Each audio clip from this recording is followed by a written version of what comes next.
köylüyüm, köylü benim, iş yemekçi halk benim. Ben köylüyüm, köylü benim, iş yemekçi halk benim.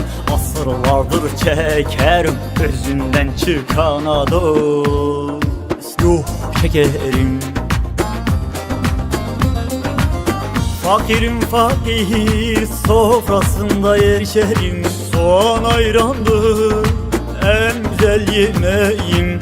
Harama gitmez elim, yalana dönmez dilim.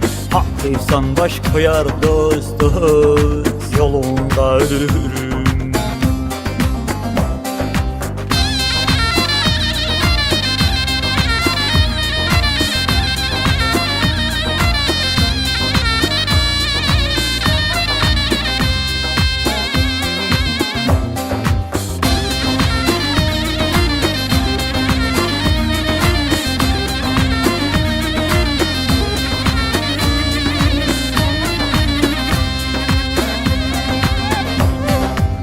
Herkesi dinlerim, kimse dinlemez beni.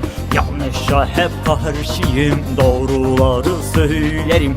O yüzden yoktur yerim, diyardan diyara dost göç ederim.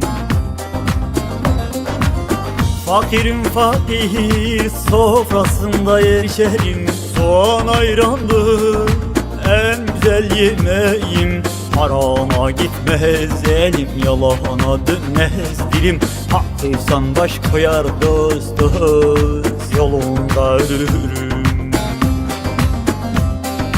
Harama gitmez elim, yalana dönmez dilim. Haklıysan baş koyar dost dost, yolunda ölürüm.